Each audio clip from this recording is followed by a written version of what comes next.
नमस्कार दोस्तों, एक बार स्वागत है आप सभी का हमारे चैनल पर। मैं उम्मीद करता हूं कि आप लोग अच्छे होंगे और स्वस्थ होंगे, आपकी तैयारी ज़बरदस्त होगी। साथियों, आज की वीडियो में हम बात करने वाले हैं बीटीएससी के द्वारा जितने भी अभ्यर्थी हैं, ठीक है, वो बीटीएससी वैकेंसी को लेकर जो मामला कोर्ट में चल रहा है। जितने भी यूजीसी के अभ्यर्थी हैं जो यूजीसी से सर्टिफिकेट को लिया है, और कहीं ना कहीं बिहार के सभी उन अभ्यर्थी जो डिप्लोमा कहीं से किए हैं वह सुरक्षित हैं और इन लोगों को फर्जी मान रहे हैं। फर्जी क्यों मान रहे हैं आप लोग जानते हैं, ठीक है। तो आइए इस केस के बारे में आपको स्टेटस बताऊंगा, ठीक है। उससे पहले कहना चाहता हूं कि पहली बार चैनल पे विजिट कर रहे हैं, चैनल को सब्सक्राइब कर लीजिए, साथ ही बेल आइकन को ज़रूर प्रेस कर लीजिए। साथियों, मैं आपको बताना चाहता हूं कि यह जो केस है वो हाई कोर्ट के जजमेंट में चल रही है केस, और केस का नंबर जो है 34/11/2022 का केस है, ठीक है। साथियों, बता दें कि आखिर सबसे पहले तो यह आप समझिए कि यह केस इम्पोर्टेंट क्यों है, ठीक है। क्योंकि आपको पता है कि AICTE अप्रूवल जितने भी इंस्टीट्यूट है, ठीक है, तो वहाँ से डिप्लोमा वाले जितने भी लोग हैं वो सुरक्षित समझते हैं, और यूजीसी के जितने भी अभ्यर्थी जिन्होंने कहीं से भी डिग्री लिया है वो कई बार फर्जीवाड़ा में पकड़ाए भी हैं। क्योंकि जिस यूनिवर्सिटी से उन्होंने डिग्री लिया है उस यूनिवर्सिटी में डिप्लोमा होता ही नहीं है, और कई सारे अभ्यर्थी फर्जीवाड़ा किए थे।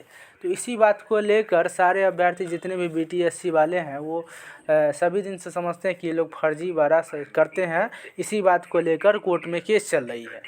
तो सबसे पहले तो मैं आपको बताना चाहता हूँ कि इसको जो केस को देख रहे हैं उनका नाम आपको पता है कि काफ़ी चर्चित लोग हैं। पीके शाही नाम का व्यक्ति हैं जो इस केस को अभी देख रहे हैं, ठीक है।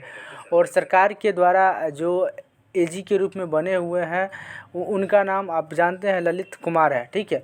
तो अभी जो है यही पीके शाही जो पहले स्टेटमेंट देते थे वो यूजीसी के तरफ नहीं रहते थे, लेकिन जब जो ये अभी अगर बात कीजिएगा तो अभी यह यूजीसी के पक्ष में रहते हैं, और सरकार के द्वारा जो है से एजी जो बने पहले थे, ठीक है, अभी जो है सो ये लगातार इस पे यूजीसी के फेवर में रहते हैं।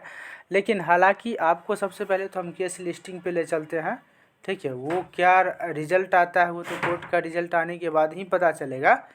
केस स्टेटस पे चलते हैं। CWJC केस से आप जानते हैं, यहाँ पर CWJC आप सेलेक्ट कर लीजिएगा, और केस का नंबर यहाँ पर 34/11 है, आप यहाँ पर भर सकते हैं 34/11, और केस किया गया है 2022 में, तो यहाँ पर 2022 आप सबमिट कर लीजिएगा, और कैप्चा के साथ आपको गुजरना होगा 912। सबमिट पे आपको क्लिक करना है, ठीक है। तो आपके सामने इस प्रकार से केस का डिटेल खुलेगा। यह केस का सुनवाई आज ही हुआ है, 10:30 में यह केस का सुनवाई था, ठीक है। आइए जानते हैं कि वेबसाइट पर क्या अपडेट चढ़ाई गई है, ठीक है। तो सबसे पहले मैं आपको बताना चाहता हूं कि यहाँ पर देखिए इसके related up to date website पर नहीं चढ़ाई गई है, ठीक है। हो सकता है कि शाम तक हाई कोर्ट के जजमेंट में इसका वेबसाइट पर आज का जो क्या रिजल्ट आया है, ये आज कितने नंबर में केस को लिस्टिंग किया गया है, यह आपको जानकारी मिल जाएगा, ठीक है। बस आपसे अपील है कि यह पीबी भजंत्री के जजमेंट में जो केस चल रहा है ये कुछ इंतज़ार कर लीजिए, यही 1-2 दिन शेष है, इसमें आपका रिजल्ट देखने को मिल जाएगा। सबसे पहले तो मैं बताना चाहता हूं कि यहाँ पर पीके शाही एक जो व्यक्ति है उनका आपका फ्यूचर पहले से ही देखिए होगा प्रीवियस ईयर, तो वो लगातार जो भी केस वो लेते हैं तो कहीं ना कहीं वो जीतते ही हैं, और सरकार भी इस बात को मानती है बखूबी। क्योंकि पहले आपको पता था कि पीके शाही जो है ये बिहार सरकार के एजी हुआ करते थे, ठीक है। अपोजिशन में ये बिहार सरकार के अपोजिशन में रहते थे सब दिन से। लेकिन यह शुरुआत में आप जब आप इस केस से जुड़े होइएगा तो आपको पता होगा कि पीके शाही कई बार पहले यूजीसी के पक्ष में नहीं थे, लेकिन अब यूजीसी के पक्ष में रहते हैं। आखिर क्या रिजल्ट आता है वो तो देखना होगा इस केस का जजमेंट आने के बाद ही। लेकिन कहीं न कहीं बीटीएससी के जितने भी अभ्यर्थी हैं वह सुरक्षित समझते हैं, और वो उनके द्वारा जो आरोप लगाई जाती है कि यूजीसी के जितने भी अभ्यर्थी हैं वो फर्जी हैं, तो फर्जी होने के पीछे भी 2-3 कारण हैं। आप लोग भी अनलीगल तरह से सर्टिफिकेट को ले लेते हैं।